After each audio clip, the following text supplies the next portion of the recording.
നമസ്കാരം. മലയാളി വാർത്തയിലേക്ക് സ്വാഗതം. വലിയ വിജയപ്രതീക്ഷയുണ്ടായിരുന്ന ഒരു മണ്ഡലമാണ് പൂഞ്ഞാറ്. അവിടെ PC ജോർജ് വിജയിക്കും എന്ന് പലരും പ്രതീക്ഷിച്ചിരുന്നു. എന്തിനേറെ PC തന്നെ 100 വട്ടം പറഞ്ഞു, ഞാൻ തീർച്ചയായും ഇവിടെ ജയിക്കും, അപ്പനും മകനും ആദ്യമായിട്ട് BJP ടിക്കറ്റിൽ നിയമസഭയിലേക്ക് എത്തും എന്ന് പറഞ്ഞിരുന്നു. പക്ഷേ അടിതെറ്റുകയായിരുന്നു PC ജോർജിന്. ഇവിടെ ആദ്യം എണ്ണിയപ്പോൾ മുതൽ തന്നെ PC ജോർജ് ഒന്നും തന്നെ പോസ്റ്റൽ വോട്ടിലോ ആദ്യ ബാലറ്റിലോ ഒന്നും തന്നെ PC-യുടെ പേര് ഒരിടത്തും ഉണ്ടായിരുന്നില്ല. എന്തായാലും അവിടെ കോൺഗ്രസ് ആണ് വിജയിച്ചിരിക്കുന്നത്. ഇപ്പോൾ PC ജോർജിന്റെ വീടിന് മുന്നിൽ കോൺഗ്രസ് അയ്യോ തോറ്റേ PC തോറ്റേ എന്ന പാട്ടുമായി എത്തിയിരിക്കുകയാണ്. വലിയ ആഘോഷം കോൺഗ്രസ് പ്രവർത്തകർ, യൂത്ത് കോൺഗ്രസ് പ്രവർത്തകർ PC-യുടെ വീടിന് മുന്നിൽ ആവേശഭരിതമായി കൊണ്ട് നൃത്തം ചെയ്യുന്നതും വാദ്യമേളങ്ങൾ കൊണ്ട് ആഘോഷമാക്കുന്നതും കാണാം. ഈ ഒരു ശബ്ദം കേട്ട് PC തോറ്റേ എന്നുള്ളൊരു പാട്ട് കേട്ട് PC ജോർജ് പുറത്തേക്ക് ഇറങ്ങി വന്ന എല്ലാവരോടും സലാം വെക്കുന്നതും കൈ കാണിക്കുന്നതും എന്താണ് എന്ന് ചോദിക്കുന്നതും ഒക്കെ കാണാമായിരുന്നു. എന്തായാലും PC കണ്ടിട്ട് വലിയ മൈൻഡൊന്നും ചെയ്തില്ല. അവർ എന്താണോ ചെയ്തുകൊണ്ടിരുന്ന ആ ഒരു ആവേശം,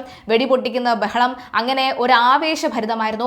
പലരും ഒന്ന് ഭയന്നു, PC ജോർജും ഈ കോൺഗ്രസ് പ്രവർത്തകരും തമ്മിൽ വാക്കേറ്റത്തിൽ പോകുമോ, PC ജോർജ് എന്തെങ്കിലുമൊക്കെ വിളിച്ചു പറയുമോ, നാവ് ചൊറിഞ്ഞു വരുന്നുണ്ടാകുമല്ലോ എന്നൊക്കെ ഭയന്നിരുന്നു. എന്തായാലും പോലീസൊക്കെ കൃത്യസമയത്ത് ഇടപെട്ട് ഒരടി പോലും മുന്നോട്ട് വെക്കാത്ത രീതിയിൽ അവരെ തടയുന്ന ഒരു സാഹചര്യം ഉണ്ടായിരുന്നു. എന്തായാലും PC ജോർജിനെ വീട്ടിൽ ചെന്ന് ഊക്കുന്നോടാ എന്ന തരത്തിലുള്ള കമന്റുകളൊക്കെ തന്നെ സമൂഹ മാധ്യമങ്ങൾ നിറയുകയാണ്. മാത്രമല്ല PC-യുടെ ധൈര്യം മറ്റാർക്കുണ്ട് എന്ന് ചോദിക്കുകയാണ്. NDA 3 ടിക്കറ്റോടുകൂടി നിയമസഭയിലേക്ക് 2026 നിയമസഭയിലേക്ക് എത്തുമ്പോൾ തീർച്ചയായിട്ടും അതിൽ PC ജോർജ് ഉണ്ടാകുമെന്ന വലിയ പ്രതീക്ഷ PC ജോർജിന് ഉണ്ടായിരുന്നു. പക്ഷേ PC ജോർജിന് അവിടെ നേട്ടം കൊയ്യാൻ സാധിച്ചില്ല.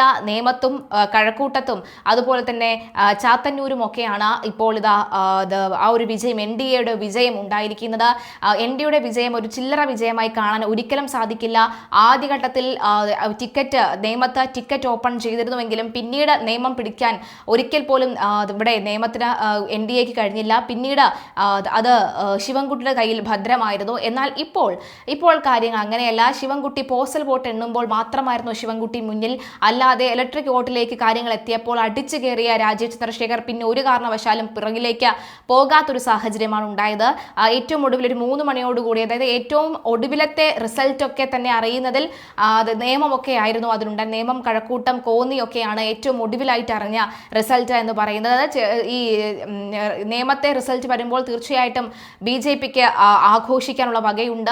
BJP 1 മുതൽ 5 വരെയുള്ള സീറ്റുകൾ പിടിക്കും എന്നായിരുന്നു എക്സിറ്റ് പോൾ ഫലങ്ങൾ ഉണ്ടായിരുന്നത്.